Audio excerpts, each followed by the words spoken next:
Quand le soleil se leva au-dessus du fjord, il n'éclaira pas un paysage idyllique de petite ville norvégienne, mais la carcasse noire et fumante d'une maison. L'odeur âcre de la fumée se mêlait à la fraîcheur matinale, et c'était l'odeur de la tragédie. Quelques heures plus tôt encore, au 14, rue Fjordveien, se dressait la confortable maison à 2 étages du pasteur Erik Johansson. Et maintenant, à sa place, se trouvait un brasier que les pompiers arrosaient encore d'eau. Ceci arriva le 14 juillet 2011. Le premier appel au service de secours parvint à 2h53 du matin. Un voisin, réveillé par des craquements et une vive lumière, criait paniqué dans le combiné que la maison du pasteur brûlait comme une allumette. 7 minutes, c'est exactement le temps qu'il fallut aux premières équipes pour arriver sur place. Mais ce furent les 7 minutes les plus longues de l'histoire de Stadsvik. Les flammes jaillissaient déjà de toutes les fenêtres et le toit en bois s'était effondré à l'intérieur, transformant la maison en chaudron de feu. L'éteindre était presque inutile. Tout ce que pouvaient faire les pompiers, c'était empêcher le feu de se propager aux constructions voisines et à la forêt sèche au pied de la montagne. À l'aube, quand la lutte contre les éléments fut terminée, l'équipe d'investigation arriva sur place. Les rubans de police délimitèrent ce qui restait de la maison, séparant la foule de citadins choqués qui se tenaient silencieux et regardaient les ruines. Tous connaissaient cette famille, tous l'aimaient, et tous priaient pour qu'ils aient miraculeusement réussi à s'échapper. Mais plus les pompiers déblayaient les décombres, moins l'espoir demeurait. Bientôt, les enquêteurs, vêtus de combinaisons de protection, commencèrent leur lugubre travail. Dans le procès-verbal d'examen des lieux apparaîtraient plus tard des lignes sèches et sans émotion. Mais derrière ces mots se cachait le tableau d'un véritable enfer. La première découverte fut faite là où se trouvait présumément la chambre à coucher au 2e étage. Des restes humains, presque entièrement détruits par le feu. 1 heure plus tard, à l'autre bout de l'étage, ils trouvèrent un 2e corps. Il était impossible de les identifier sur place. L'horreur grandissait à chaque minute. Et puis, sous les débris des poutres du plafond dans la chambre d'enfant, ils trouvèrent un 3e corps. Il était plus petit que les autres. La nouvelle se répandit dans la petite ville instantanément, plongeant tout le monde dans un état de choc collectif. 3 corps. La police commença l'interrogatoire standard des voisins et le puzzle sembla se reconstituer dans le plus tragique de tous les tableaux possibles. Dans cette maison, comme le savait chaque habitant de Stadsvik, vivait une famille de 4 personnes. Le pasteur Erik, sa femme Ingrid, leur fils cadet Magnus et leur fille aînée, Astrid, 16 ans. 4 personnes, mais seulement 3 furent trouvées dans le feu. Dans cette arithmétique terrible se cachait le dernier espoir désespéré. Mais pour l'enquêteur principal, cette même arithmétique devint la question principale. Et tandis que toute la ville se préparait à pleurer les 3 victimes, il comprenait déjà, le plus important dans cette histoire n'était pas ceux qu'on avait trouvés dans les ruines, mais celles qui n'y étaient pas. Le nom de celle qui n'était pas dans la maison, la police l'apprit presque immédiatement. Pendant que les experts criminalistiques tamisaient les cendres à la recherche d'indices, les enquêteurs dressaient déjà le portrait de la famille dont la vie s'était achevée si cruellement. Les données officielles confirmèrent les pires craintes. Dans les ruines avait péri Erik Johansson, 45 ans, pasteur de l'église luthérienne locale, sa femme Ingrid, 43 ans, professeur de musique à l'école primaire, et leur fils Magnus, 12 ans. 3 vies, 3 piliers de la petite communauté, effacés de la surface de la terre en une nuit. Mais au milieu de cette douleur, il y avait un nom qui portait avec lui non pas le deuil, mais un miracle. Astrid Johansson, la fille du pasteur, 16 ans, la seule survivante. Pour comprendre l'ampleur de la tragédie, il fallait comprendre ce qu'était cette famille pour Stadsvik. Erik Johansson n'était pas simplement un prêtre, il était la boussole morale de la petite ville, l'homme vers qui on venait chercher conseil réconfort, aide. Ses sermons du dimanche remplissaient la salle, et sa parole avait du poids. Ingrid, sa femme, était l'incarnation de la bonté et de la sollicitude. Elle enseignait la musique aux enfants, organisait les fêtes scolaires, et son sourire, disèrent les voisins, pouvait faire fondre même les neiges norvégiennes les plus dures. Leur fils cadet Magnus était un garçon ordinaire et joyeux. Il jouait au ballon avec ses amis après l'école, adorait la pêche et les jeux vidéo. Ils étaient la famille parfaite, celle des cartes de Noël. Astrid était leur fierté, une jeune fille discrète et modeste aux cheveux clairs et à la réputation irréprochable. Sa voix angélique était l'ornement du chœur de l'église et son nom ne quittait jamais le tableau d'honneur de l'école. Dans les procès-verbaux des premiers interrogatoires, voisins et connaissances dressaient tous le même portrait. Ils étaient le sel de la terre de notre communauté, une famille exemplaire, dira un des paroissiens. Astrid, elle était un exemple pour tous, d'excellentes notes, un comportement irréprochable, toujours prête à aider, confirmera son professeur principal. Chaque dimanche, au premier rang, était assise toute la famille, le père à l'autel et la mère, la fille et le fils dans la salle. Cette image était une partie aussi indissociable de Stadvik que le fjord et les montagnes. Alors où était Astrid cette nuit fatale ? La police obtint la réponse à cette question dès les premières heures, et elle était on ne peut plus simple et logique. Ce soir-là, la jeune fille se trouvait dans le camp de jeunes d'été que l'église organisait chaque année au bord du fjord, à seulement 4 kilomètres de leur maison. Les policiers l'y trouvèrent, dans sa tente, entourée d'amis en larmes et de moniteurs choqués. On lui avait déjà annoncé la tragédie. Pauvre orpheline, ange gardien, qui semblait avoir accompli un véritable miracle. Heureuse coïncidence, rien d'autre. Toute la communauté entoura immédiatement la jeune fille de soins, prête à l'aider à surmonter un chagrin impensable. La tragédie avait trouvé sa seule tache lumineuse, et il semblait qu'on pouvait y mettre un point final. Mais pour les enquêteurs, ce point n'était que le début d'un long et tortueux chemin vers la vérité qui s'avérerait plus terrible que le feu lui-même. Et ce chemin vers la vérité commença non par les interrogatoires de témoins, mais par le tamisage silencieux et méthodique des cendres. Dans les premiers jours après la tragédie, la version la plus évidente flottait dans l'air. Un accident. Une vieille maison en bois, construite au milieu du siècle passé. Problème de câblage, court-circuit, radiateur négligemment laissé allumé, les causes pouvaient être nombreuses. Pour la ville en deuil, cette version était certes amère, mais compréhensible. Le hasard, le destin, une tragédie où il n'y avait personne à blâmer, sinon le sort. L'enquête aussi traitait initialement cette direction. C'était plus simple, plus logique. Mais pendant que les habitants de Stadvik apportèrent des fleurs au brasier délimité par les barrières, des spécialistes du département d'expertise technique incendie travaillaient sur place. Ces gens ne parlent pas avec des témoins, mais avec les traces que laisse le feu. Pour eux, une maison brûlée n'est pas simplement des ruines, mais un livre écrit dans le langage des flammes, et ils savent le lire. Ils étudiaient le caractère des dommages, la direction de propagation du feu, la température de combustion aux différents points. Et très vite, leur attention fut attirée par une circonstance étrange. Les dommages les plus graves, l'épicentre d'où le feu avait commencé sa marche destructrice, ne se trouvaient pas à l'intérieur de la maison, mais à l'extérieur, près de la porte d'entrée et sur le perron. C'était illogique pour une inflammation accidentelle.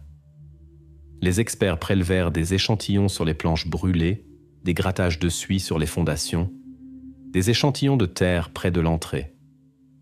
Tout cela fut envoyé au laboratoire. Les résultats, arrivés quelques jours plus tard, dissipèrent tous les doutes. Sur les planches brûlées du perron et à la base de la porte d'entrée, on avait découvert des traces d'accélérants chimiques de combustion. Autrement dit, d'un mélange combustible dont on avait généreusement arrosé la maison de l'extérieur pour qu'elle s'enflamme instantanément et ne laisse aucune chance à personne. La version du câblage défaillant s'effondrait. Cette courte ligne dans le rapport d'experts changeait tout. L'affaire fut immédiatement requalifiée. Il n'y avait plus d'accident. Maintenant, dans les documents officiels figurait « incendie volontaire ayant entraîné la mort de 3 personnes ». La tragédie se transformait en triple meurtre de sang-froid. Et quelque part là, peut-être parmi ceux qui apportaient des fleurs et compatissaient à la pauvre orpheline, Astrid, se cachait celui qui avait apporté dans la maison du pasteur un bidon d'essence. Maintenant, ce n'était plus simplement du travail pour les enquêteurs. C'était une chasse. Et cette chasse commença par un mur sourd. Quand les enquêteurs s'attaquèrent sérieusement à l'affaire, ils se heurtèrent à un fait décourageant. La famille Johansen n'avait pas d'ennemis. Aucun. Ils n'étaient pas seulement respectés, ils étaient aimés. Les policiers interrogèrent des dizaines de personnes, paroissiens de l'église, collègues d'Ingrid de l'école, parents des camarades de classe de Magnus, voisins. Le tableau qui se dessinait était toujours le même. Une famille parfaite, vivant une vie tranquille et vertueuse. Ni dette, ni conflit d'affaires, ni querelle familiale connue des étrangers. Le pasteur Eric était juste mais pas dur. Ingrid était la cordialité même. Leurs enfants étaient la fierté de leurs parents. L'enquête aboutit à une impasse à peine commencée. Dans cette équation, il n'y avait pas d'inconnu qui aurait pu mener à un tel final monstrueux. C'était un meurtre sans mobile, et donc sans suspect. Pendant que les détectives ressassaient les mêmes faits, essayant de trouver la moindre fissure dans la façade impeccable de la famille Johansen, dans le laboratoire criminalistique continuait son travail invisible. Le rapport initial qui avait confirmé l'incendie criminel n'était que la pointe de l'iceberg. Maintenant, les experts effectuaient une analyse chromatographique détaillée du mélange combustible. Ils voulaient savoir non seulement avec quoi on avait incendié la maison, mais quelle était la composition exacte de ce cocktail. Et le résultat s'avéra extrêmement intéressant. Ce n'était pas de l'essence ordinaire d'un bidon ni du kérosène. La base du mélange était constituée d'un solvant spécifique, assez rare dans la vie courante, qui était utilisé comme diluant pour des peintures spéciales pour bateaux. Celle-là même dont on recouvre les coques des navires pour les protéger de l'eau salée. Ce détail était minuscule, mais incroyablement important. Contrairement à l'essence, qu'on peut acheter dans n'importe quelle station-service, un tel solvant spécialisé était un produit rare. On ne le gardait pas dans son garage au cas où. On l'achetait pour un usage précis. Pour les enquêteurs, c'était comme trouver une empreinte digitale. Le fantôme qui avait commis ce crime avait soudain acquis un premier trait matériel. Il était quelqu'un qui avait eu besoin de cette composition précise.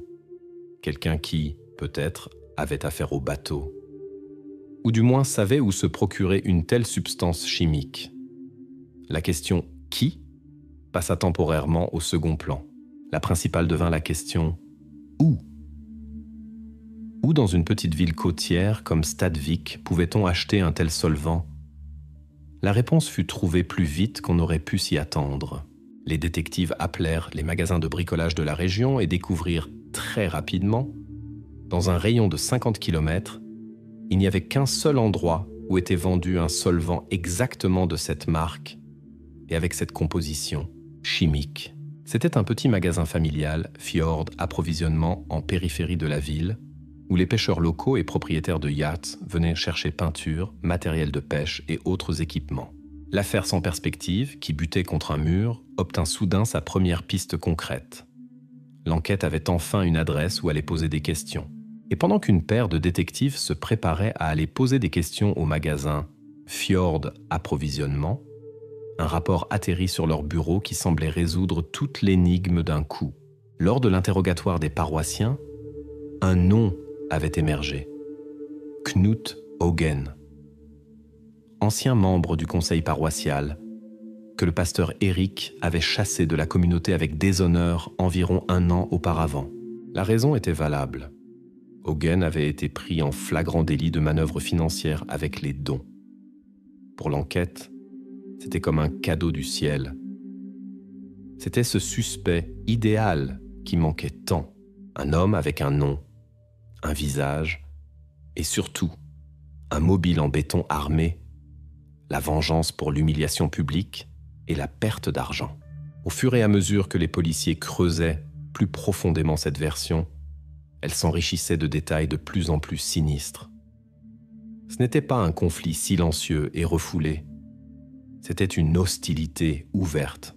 Un des membres du conseil paroissial se rappela sous procès-verbal comment, après son exclusion, Hogan avait crié au pasteur directement sur le parking de l'église « Tu vas le regretter d'avoir eu affaire à moi, saint homme. Tu vas brûler entièrement avec ta maison vertueuse. » Des mots qui avaient alors semblé de la bravade vide d'un homme vexé sonnaient maintenant comme une déclaration directe d'intention.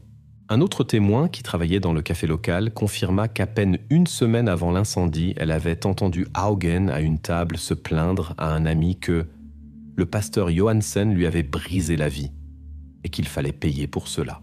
Mobile, présent. Menace directe, enregistrée. Caractère, colérique et vindicatif. Il semblait qu'on pouvait classer l'affaire.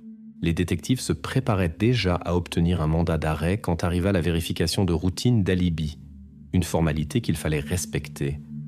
Et cette formalité détruisit toute la version apparemment parfaite. Dans la nuit du 13 au 14 juillet, quand la maison de la famille Johansen se transformait en cendres, Knut Haugen se trouvait dans le service hospitalier de la ville de Bergen, à 150 km de Stadvik. La veille dans la journée, on lui avait fait une opération d'urgence pour enlever l'appendice.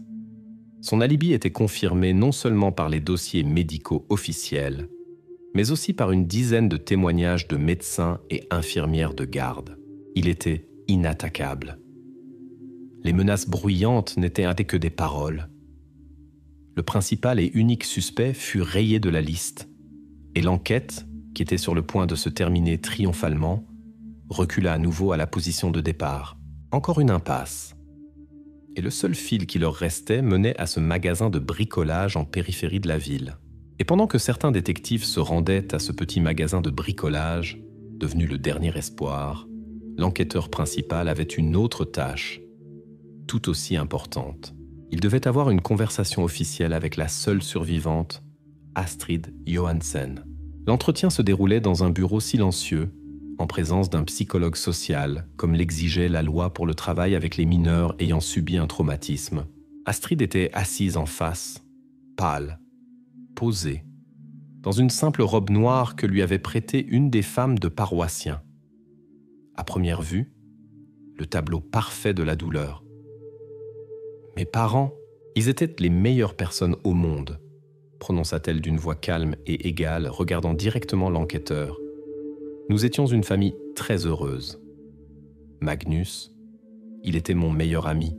Je ne comprends pas qui pouvait nous vouloir du mal. Elle disait les mots justes, dessinait le même tableau idyllique que tous les autres autour. Parents aimants, enfants obéissants, maison pleine de chaleur et de foi. Elle raconta comme elle était heureuse du voyage au camp d'été, comme elle avait embrassé maman pour lui dire au revoir, ne sachant pas que c'était la dernière fois. Tout était logique, correct, tragique.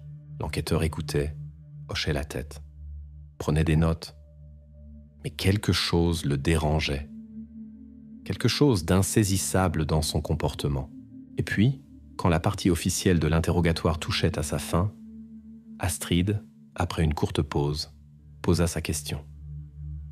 Elle ne concernait pas l'enquête, les suspects possibles ou les détails de la tragédie. « Dites-moi », demanda-t-elle avec le même calme, « comment faire maintenant avec l'assurance ? Papa disait toujours que la maison et nos vies étaient assurées pour une grosse somme. Quel document faut-il pour cela ? » Cette question résonna dans le silence du bureau comme une gifle.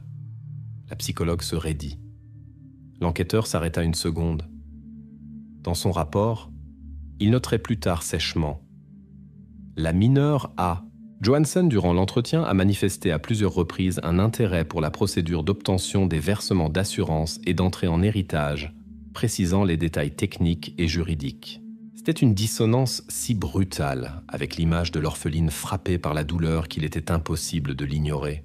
Une chose était une question perdue sur l'avenir.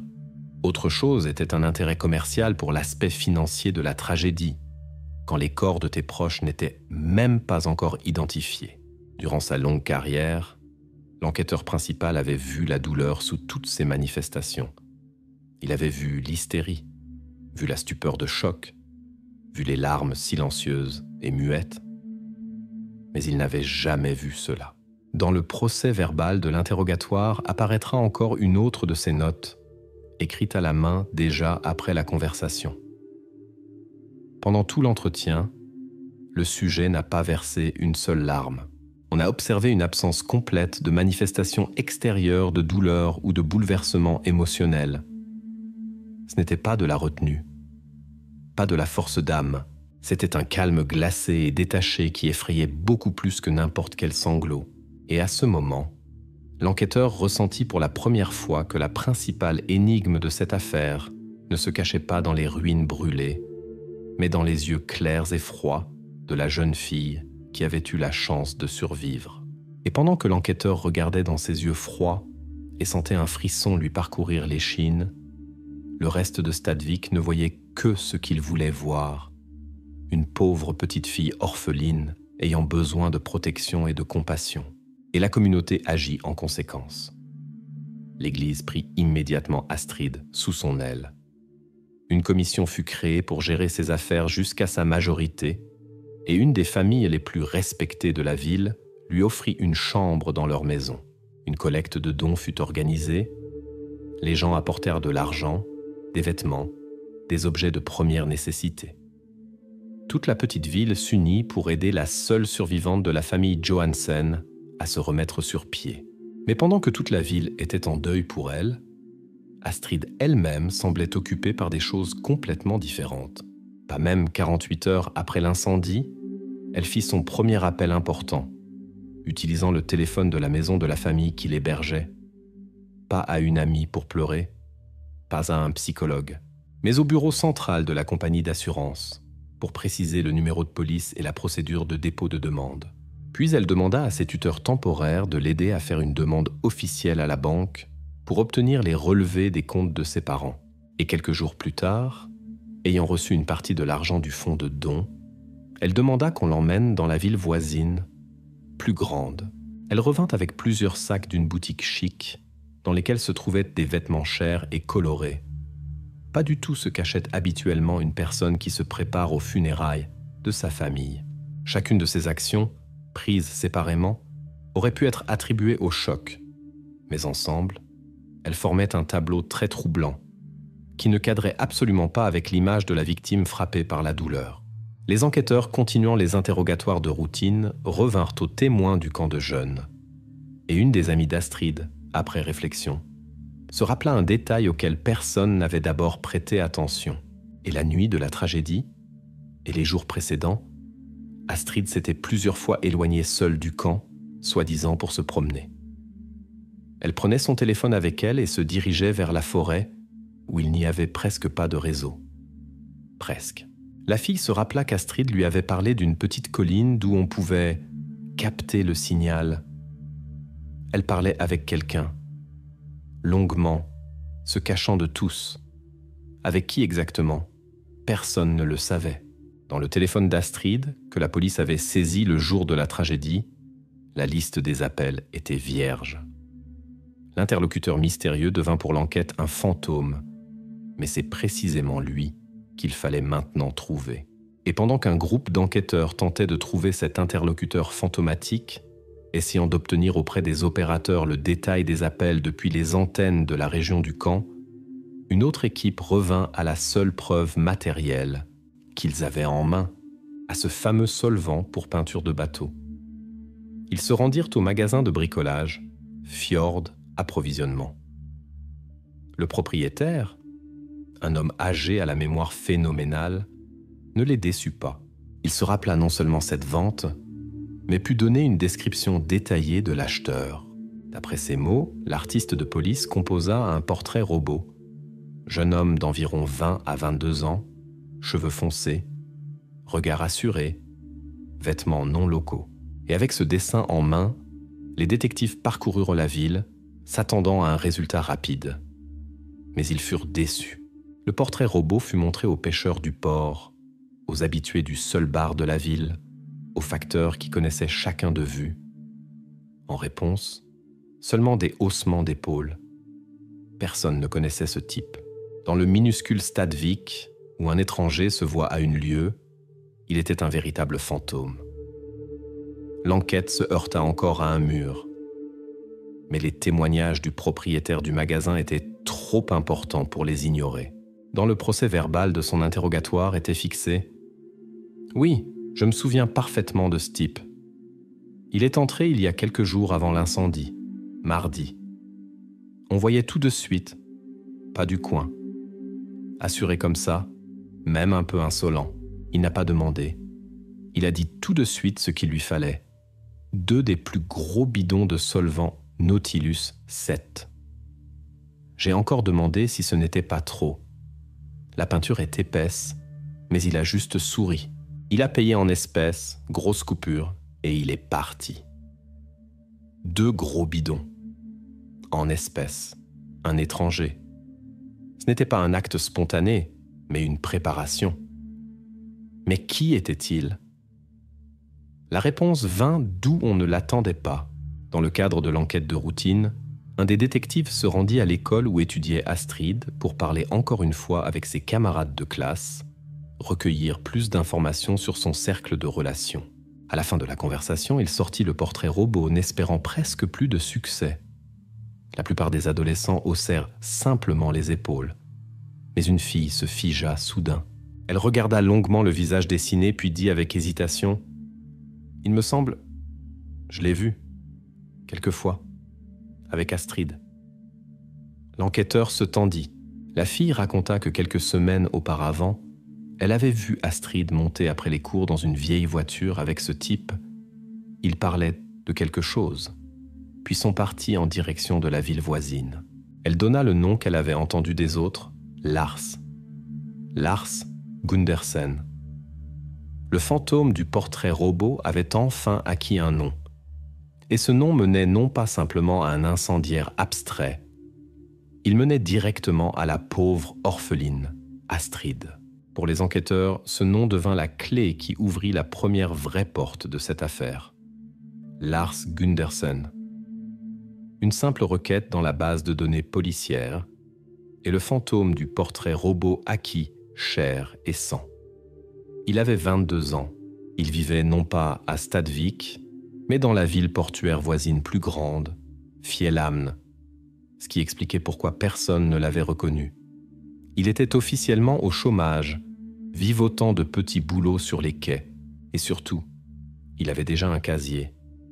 Pas pour violence, pas pour vol, pour escroquerie. 2 ans avec sursis pour avoir trompé une femme âgée à qui il avait soutiré toutes ses économies, promettant des investissements rentables. C'était le portrait non d'un voyou, mais d'un manipulateur charmant et cynique, un prédateur qui chasse la confiance. Il était l'opposé complet, absolu de tout ce qu'Astrid et son monde représentaient. La fille discrète et pieuse du pasteur d'une petite ville et l'escroc condamné de l'agitation portuaire. Comment leur chemin avait-il pu se croiser ? La réponse à cette question se trouvait dans le détail des connexions téléphoniques. La police envoya immédiatement une demande officielle aux opérateurs de téléphonie mobile, et ce qu'ils reçurent en réponse n'était pas simplement la confirmation d'une liaison. C'était une véritable avalanche. Au cours des 3 derniers mois, entre le numéro enregistré au nom d'Astrid Johansson et celui de Lars Gundersen, plus de 500 appels et près de 2000 messages textes avaient été enregistrés. Ils se téléphonaient plusieurs fois par jour, le matin, en allant à l'école, l'après-midi, pendant les récréations, et parlaient de longues heures la nuit, quand toute la maison du pasteur dormait. Ce n'était pas simplement de l'amitié ou un engouement passager, c'était une obsession. une vie secrète et cachée de tous que l'ange du cœur de l'Église menait juste sous le nez de ses parents parfaits. Mais le plus important attendait les enquêteurs dans le détail du 14 juillet, la nuit où brûla la maison. À 2h10 du matin, appel entrant de Lars sur le téléphone d'Astrid. La conversation dura 1 minute et demie. C'était exactement 5 minutes avant qu'Astrid, selon ses amis, se plaigne du ventre et sorte de la tente aux toilettes. L'appel suivant fut enregistré à 2h50 du matin. Cette fois, c'était Astrid qui appelait. Conversation courte, de 20 secondes.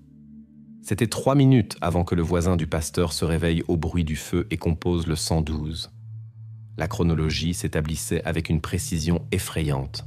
Leur conversation téléphonique ressemblait à une synchronisation d'horloge avant le début d'une opération spéciale.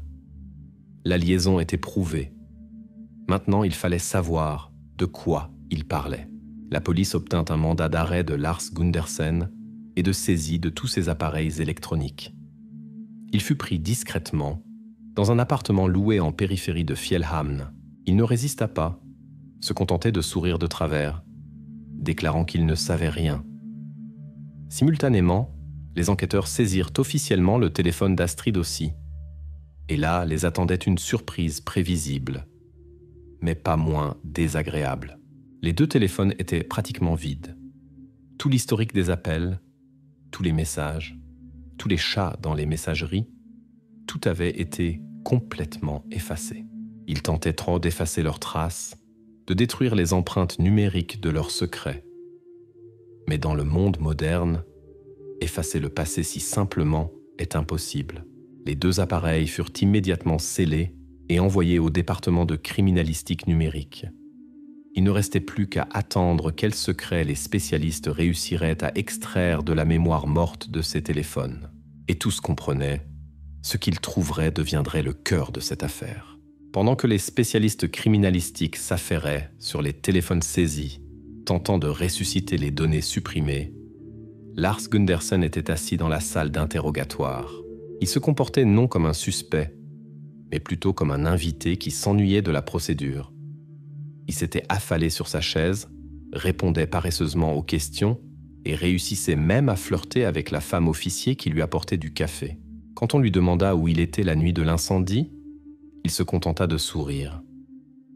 Toute la nuit du 13 au 14, j'étais chez moi dans mon appartement, seul. Je regardais des films. Il me semble quelque chose avec Stallone. Vous pouvez vérifier l'historique de visionnage sur le streaming si vous voulez. Je ne suis sorti nulle part. Son alibi était simple, quotidien, et à première vue, tout à fait plausible. Il était calme, sûr de lui, et semblait n'avoir absolument rien à cacher. Mais dans le monde moderne, chacun de nous a un témoin invisible qui surveille chacun de nos pas. Il s'appelle téléphone portable. Même quand vous le portez simplement dans votre poche, il communique constamment avec le monde environnant, s'enregistrant sur les antennes de téléphonie mobile les plus proches. C'est comme laisser derrière soi une trace de miettes de pain numérique. La demande à l'opérateur était une procédure standard, une routine que les enquêteurs effectuaient sans attendre de sensation. Mais la réponse qui arriva quelques heures plus tard était loin d'être standard. C'était une vraie bombe. Les données de facturation montraient que la nuit de l'incendie, dans l'intervalle entre 2 et 3 heures du matin, le téléphone portable de Lars Gundersen ne se connectait pas aux antennes desservant son quartier dans le port de Fjällhamn. Pas du tout. Au lieu de cela, il s'enregistrait de manière stable sur le réseau de la seule antenne cellulaire qui couvrait ce petit quartier isolé en périphérie de Stadvik, où se trouvait la maison de la famille Johansson. La distance entre l'appartement de Lars et le lieu du crime, plus de 20 km. Le téléphone ne pouvait pas capter ce signal par erreur. Les traces numériques menaient directement au brasier. Lars Gundersen était là. Quand l'enquêteur posa silencieusement devant Lars l'impression avec les données de facturation et la carte de localisation des antennes, sa confiance donna sa première fissure à peine perceptible. Il regarda longtemps la carte. Ses mâchoires se serrèrent légèrement et le sourire suffisant glissa de son visage. Il passa le doigt sur la ligne reliant son numéro à l'antenne près de la maison des Johansen et leva les yeux vers l'enquêteur. Il n'y avait plus l'ancienne insolence. « Ça doit être une erreur du réseau », dit-il doucement. Mais cela sonnait peu convaincant, même pour lui. « Défaillance technique. Je vous dis, j'étais chez moi. » Mais cela n'avait plus d'importance. Pour l'enquête, son alibi avait officiellement cessé d'exister. Maintenant, la question n'était pas de savoir s'il était là. La question était de savoir ce qu'ils y faisaient. Et la réponse mûrissait déjà dans les entrailles des disques durs du laboratoire de criminalistique. Et pendant que les criminalistiques enlevaient couche par couche la poussière numérique des téléphones, le département financier de la police menait son travail, non moins important. Il fouillait dans le passé de Lars Gundersen, et plus il creusait, plus son mobile devenait évident. Lars n'était pas simplement au chômage, il était dans la dèche. Dette sérieuse sur les cartes de crédit, arriéré de loyer de l'appartement en location, plusieurs petits emprunts auprès de connaissances qu'il ne se pressait pas de rembourser.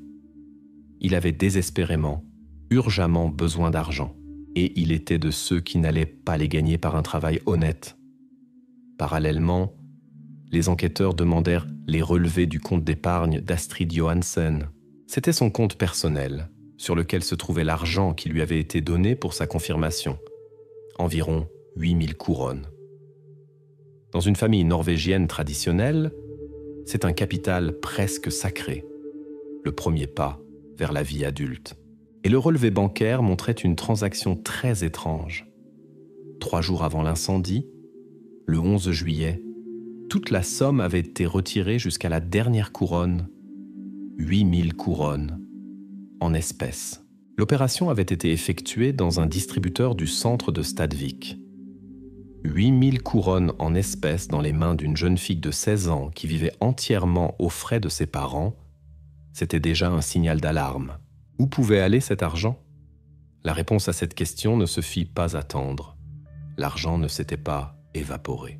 Les enquêteurs commencèrent à vérifier les transactions récentes importantes en espèces dans les environs, et le fil les mena à une petite plateforme de vente de voitures d'occasion à la sortie de Fjellhamn.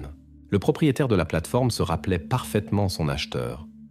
2 jours avant l'incendie, un jeune homme qui s'était présenté comme Lars était venu chez lui. Il ne marchanda pas. Il pointa simplement du doigt la voiture la moins chère du parking, une vieille Volvo fatiguée, et demanda le prix. En entendant 7500 cents, il sortit sans un mot supplémentaire une liasse d'espèces de sa poche et compta la somme nécessaire.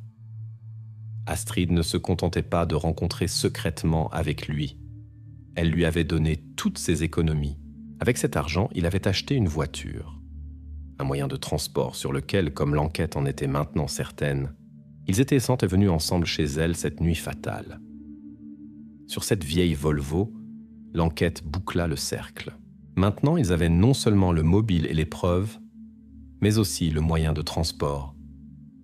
La chaîne de preuves était presque complète. Et les enquêteurs décidèrent de porter le coup. Ils appliquèrent de la tactique classique, développée pour faire craquer même les criminels les plus préparés.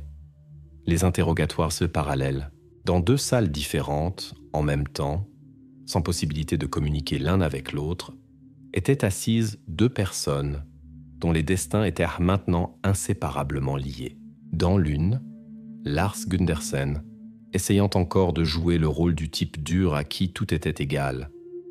Dans l'autre, Astrid Johansen, conservant toujours le masque du calme glacial et de la victime exemplaire.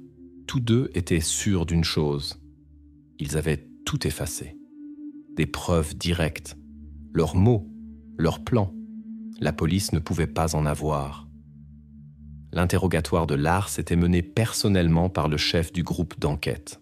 Il commença de loin, mais passa très vite aux faits, étalant sur la table preuve après preuve, comme des cartes dans une partie décisive. D'abord, le portrait robot et les témoignages du vendeur du magasin de bricolage. Lars hocha paresseusement la tête. Je ne sais pas qui c'est.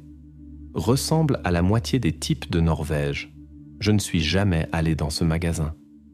Puis, les témoignages du vendeur de voitures et la question des 8000 couronnes. Là, Lars s'anima légèrement, sentant qu'il pouvait donner une réponse plausible. « Oui, j'ai acheté une voiture. Je voulais depuis longtemps. L'argent, je l'ai emprunté à un ami, il peut confirmer. Il donna même un nom qui, comme le montrerait la vérification, était inventé. Enfin, l'enquêteur posa silencieusement sur la table l'impression des données de facturation.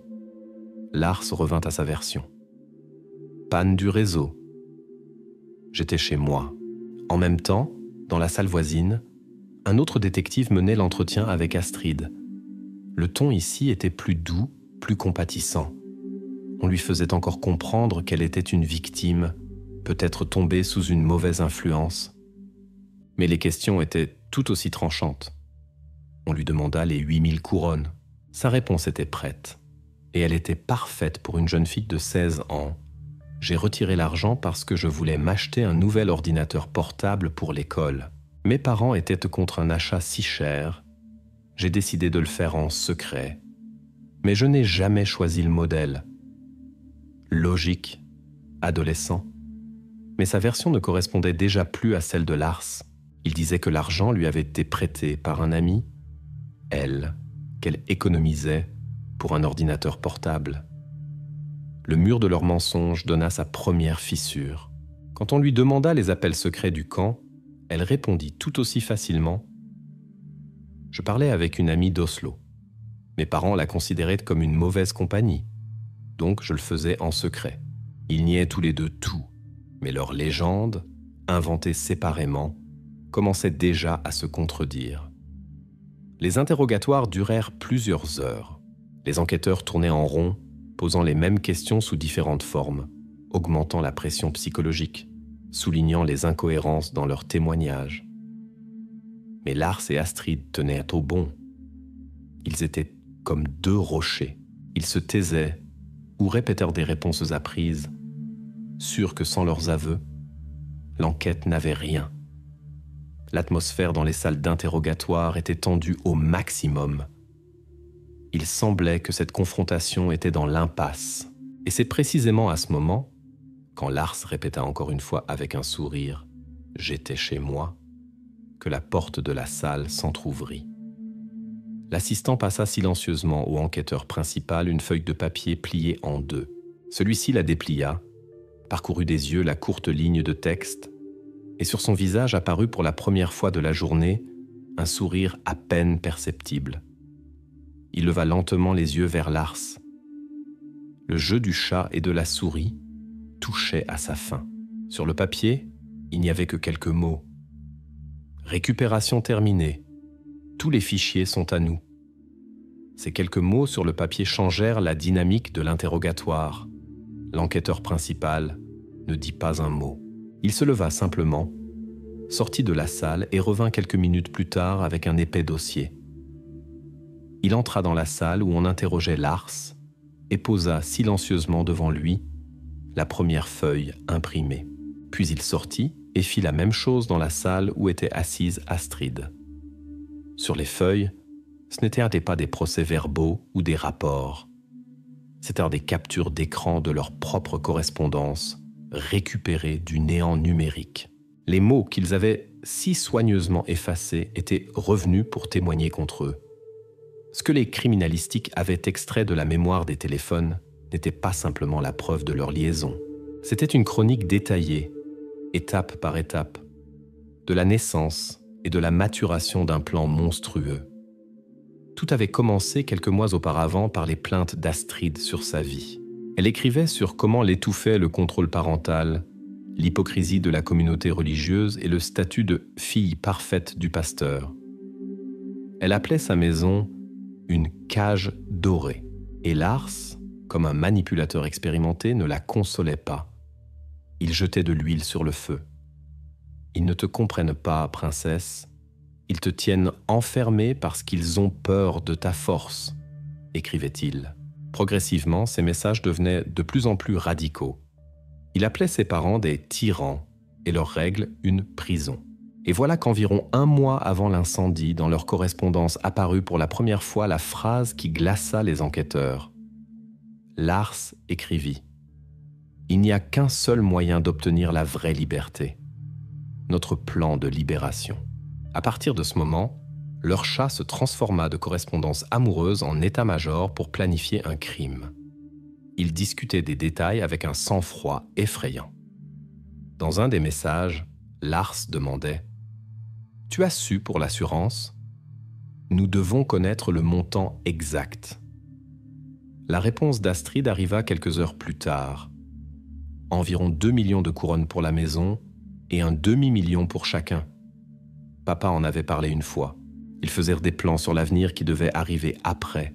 « Imagine, » écrivait Lars, « aucune règle, aucun sermon. Seulement nous, l'océan et notre nouvelle vie à Bali. » Ils discutèrent de la meilleure façon d'arranger tout cela. Choisissaient le jour où dans la maison seraient certainement tous, sauf Astrid. Ils avaient la même pensée à son alibi au camp. Tout était là, noir sur blanc, des dizaines de messages qui s'assemblaient en un tableau irréfutable de meurtres prémédités, assassinats planifiés à l'avance. Quand Lars et Astrid virent ces impressions, leur défense s'effondra. Le masque glissa des deux. Le sourire assuré de Lars fut remplacé par la pâleur. Le calme glacé d'Astrid par des tremblements. Il pouvait nier les données de facturation, les témoignages de témoins, les transactions financières, mais il ne pouvait pas nier leurs propres mots. Complot préalable, mobile, plan d'action. Tout était prouvé. Le déni devenait insensé. Maintenant, ce n'était qu'une question de temps avant que l'un d'eux craque et commence à parler pour essayer de se sauver au moins. C'est exactement ce qui arriva. Mais ils craquèrent différemment. Lars, voyant devant lui les impressions, fit ce que lui avait probablement enseigné son expérience précédente avec la justice. Il se tut. Toute sa bravade affectée disparut, remplacée par un silence sombre et lourd. Il croisa les bras sur sa poitrine, se renversa sur sa chaise et fixa un poing sur le mur. À toutes les questions de l'enquêteur, il répondait par la même phrase. « Je ne parlerai qu'en présence de mon avocat. » Il se retrancha dans une défense sourde, comprenant que tout mot maintenant pouvait être utilisé contre lui. Mais Astrid, sa réaction fut différente. Voyant sur le papier ses propres mots, ses pensées secrètes, tirées à la lumière, elle craqua. Son calme glacé qui avait tant effrayé les enquêteurs se fissura et se brisa en petits éclats. Ses épaules tremblèrent, elle se couvrit le visage de ses mains, et pour la première fois de toute l'enquête, des larmes coulèrent de ses yeux. Ce n'étaient pas des larmes de repentir, c'étaient des larmes de joueurs perdants. Et à travers les sanglots, elle commença à parler. Ses aveux furent une confession soigneusement calibrée dans laquelle elle s'attribuait le rôle d'égaré, mais néanmoins victime. C'est tout, lui. Lars, chuchotait-elle, s'étranglant de larmes. J'étais si malheureuse. Et il était le premier à me comprendre. Il disait que mes parents étaient des tyrans, qu'ils me tenaient en cage. Il me le répétait chaque jour, jusqu'à ce que je commence moi-même à y croire. Elle raconta comment Lars empoisonnait lentement mais sûrement son esprit, dévalorisant tout ce qui lui était cher et remplaçant cela par des rêves de liberté fabuleuse. Ce plan, c'était son idée, du début à la fin. Il a appelé cela « notre libération ». Il avait tout planifié, et le jour, et comment le faire. J'avais peur, je ne voulais pas, mais il dit que c'était le seul moyen d'être ensemble, que cela prouverait mon amour. Dans sa version, elle n'était qu'un pion dans son terrible jeu. Elle reconnut avoir retiré l'argent, parce qu'il me l'avait demandé, dit que c'était nécessaire pour notre avenir, reconnut avoir laissé la fenêtre du sous-sol entr'ouverte, parce qu'il me l'avait ordonné. Elle était une assistante obéissante, une petite fille effrayée tombée sous l'influence d'un manipulateur adulte et expérimenté. L'enquêteur l'écoutait sans l'interrompre. Et quand elle eut terminé, Il prit le dictaphone avec son enregistrement et alla dans la salle où se taisait Lars. Il ne dit rien. Il mit simplement l'enregistrement en marche. Lars écouta la voix calme et hachée d'Astrid et son visage changeait à chaque seconde. La morosité fut remplacée par la perplexité, puis par une haine pure et trouble. Il comprit ce qu'elle avait fait. Elle ne s'était pas simplement confessée. Elle avait rejeté toute la faute sur lui, se présentant comme la brebis qu'il, le loup, avait menée à l'abattoir. Quand l'enregistrement se termina, il regarda l'enquêteur et parla pour la première fois de lui-même. « Elle ment », siffla-t-il. « Chaque mot est un mensonge. » Et alors coula un autre récit. Dans la version de Lars, tout était exactement l'inverse. C'était son idée, disait-il avec amertume. Dès le début. C'est elle qui haïssait sa famille. Sa vie, elle appelait son père un hypocrite et sa mère une faible carpette. Elle rêvait du jour où elle s'en débarrasserait. Il affirmait que c'était Astrid qui avait d'abord parlé d'assurance, que c'était elle qui avait trouvé sur Internet des informations sur comment était construite la maison et avait inventé comment organiser l'incendie pour qu'il ressemble à un « accident », nouvelle vie à Bali. Ce sont ces mots. Elle passait des heures à décrire la maison qu'on achèterait là-bas avec son argent du sang. Moi ? J'étais simplement un idiot amoureux qui avait besoin d'argent. Je l'ai suivie parce qu'elle me promettait tout. Elle n'est pas une victime. Elle est le metteur en scène de tout cela. Et j'étais seulement son instrument. 2 confessions. 2 versions d'une même nuit terrible. Maintenant, l'enquête avait tout. Il restait seulement à comprendre lequel des 2 mentait. Ou, ce qui était bien plus terrible, les 2 disaient la vérité. Pour l'enquête, c'était le dilemme classique du prisonnier. 2 suspects, enfermés dans différentes salles, essayant de se noyer mutuellement pour surnager eux-mêmes.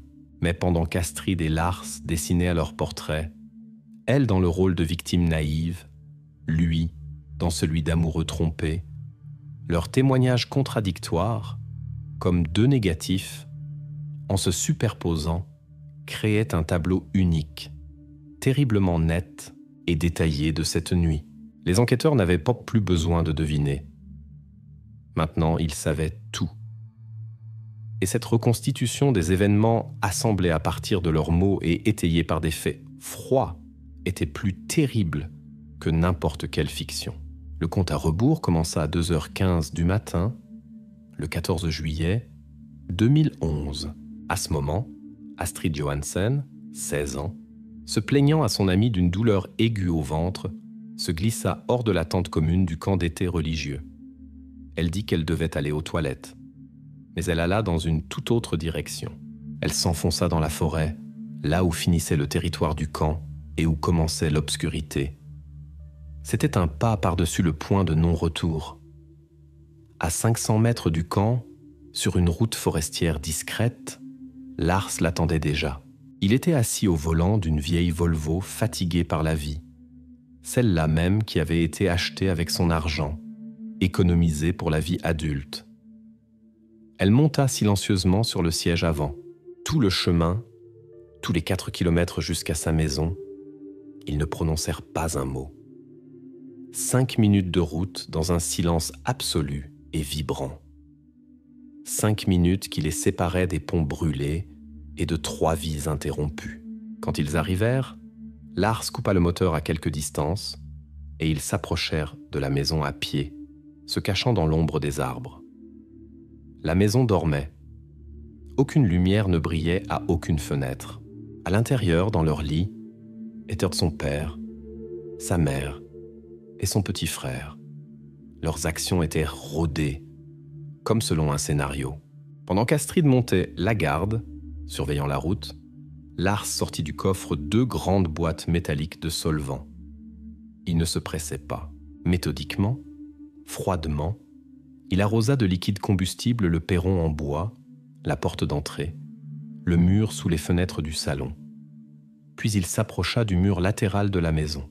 Là, Comme ils en étaient inconvenus, l'attendait la surprise laissée par Astrid dans la journée, la fenêtre du sous-sol mal fermée. Lars brisa la vitre, jeta la seconde boîte presque pleine à l'intérieur et aspergea avec les restes de la première pour créer un deuxième foyer d'inflammation et ne laisser à personne la moindre chance. Puis il sortit de sa poche un briquet. Un clic et la maison sèche, imprégnée de solvant, s'enflamma comme un sapin de Noël. Ils ne restèrent pas à regarder. Ils se retournèrent et marchèrent rapidement vers la voiture, pendant que dans leur dos s'allumait l'enfer. À 2h40 du matin, ils repartirent déjà. Et à 2h50, Astrid, comme si de rien n'était, retourna dans sa tente au camp. Elle était absente environ 35 minutes. Quand son ami demanda si tout allait bien, Astrid hocha simplement la tête, dit qu'elle allait mieux et se coucha. 3 minutes plus tard, le téléphone du voisin déchira le silence d'un appel au service de secours. Ce tableau n'était pas simplement le fruit de leur imagination ou d'accusations mutuelles. Chacun de leurs mots trouva sa confirmation. L'expertise confirma la présence de 2 foyers d'inflammation indépendants, à l'extérieur près de la porte et à l'intérieur du sous-sol, ce qui correspondait parfaitement à leur récit. Sur la route forestière, où Lars avait attendu Astrid, les criminalistiques découvrirent des traces de sculptures de pneus. Elles correspondaient exactement au dessin sur les pneus usés de sa vieille Volvo. Et les témoignages de l'ami d'Astrid Ducamp sur son absence d'une demi-heure devinrent le dernier clou dans le cercueil de leurs mensonges. Le tableau du crime était entièrement reconstitué. Il ne restait plus qu'à le présenter au tribunal et laisser la justice décider lequel de ces deux était le monstre et lequel n'était que son ombre. Et voilà, près d'1 an après les débats judiciaires, la justice était prête à donner sa réponse à cette question. Juin 2012, salle du tribunal d'arrondissement de Bergen. Sur le banc des accusés sont assis 2 personnes. Ils ne se regardent plus. Pendant le temps de l'enquête et du procès, leur union secrète, scellée par des plans sur une nouvelle vie, s'était transformée en haine venimeuse. Maintenant, ils n'étaient que des complices, attendant leur sort. Le verdict coupable avait déjà retenti, assourdissant le silence de la salle. Il ne restait qu'à entendre le prix qu'ils devraient payer. Tout le procès s'était transformé en duel de 2 versions, s'excluant mutuellement. L'accusation insistait sur un meurtre de sang-froid, soigneusement planifié, commis par cupidité par un groupe de personnes selon un accord préalable. Le procureur construisait étape par étape le tableau, s'appuyant sur la correspondance récupérée, les données sur l'assurance et les transactions financières. La défense de chacun d'eux, à son tour, se construisait sur une même tactique: rejeter toute la faute sur l'autre. Les avocats d'Astrid dressaient l'image d'une jeune fille naïve, psychologiquement opprimée, tombée sous l'influence funeste d'un manipulateur adulte et cynique. Le défenseur de Lars, au contraire, affirmait que son client n'était devenu qu'un instrument dans les mains d'un adolescent sociopathe de sang-froid qui désirait depuis longtemps et passionnément se débarrasser de sa famille. Le juge termina la lecture de la partie motivée. Dans la salle se suspendit un silence de mort que ne troublaient que les pleurs silencieux de quelqu'un des anciens paroissiens du pasteur Johansen au dernier rang. Verdict: coupable de meurtre avec circonstances aggravantes et incendie volontaire ayant entraîné la mort. Astrid Johansen, comme mineure au moment de la commission du crime, fut condamnée au maximum possible en Norvège pour son âge, 21 ans de prison. Lars Gundersen fut condamné à la réclusion à perpétuité. La justice avait rendu son verdict, mais même derrière ces lignes sèches du jugement restait la question principale, la plus terrible, à laquelle aucun tribunal ne pouvait répondre. Et cette question principale, la plus terrible, resta suspendue dans l'air de la salle du tribunal, puis suivit les condamnés par différentes étapes vers leur nouveau foyer pénitentiaire. Astrid Johansen et Lars Gundersen purgent leur peine dans des établissements correctionnels de régime strict, aux extrémités opposées du pays. Depuis le prononcé du jugement, ils ne se sont plus jamais revus et n'ont pas échangé un seul mot. Leur union toxique, qui avait engendré tant de douleurs, s'était dissoute pour toujours. Tous deux, bien sûr, tentèrent de faire appel du jugement. Leurs avocats déposèrent des pourvois, répétant encore et encore les mêmes mantras appris. Lui, victime de sa perfidie. Elle, victime de sa violence psychologique. Mais les instances supérieures restèrent inflexibles.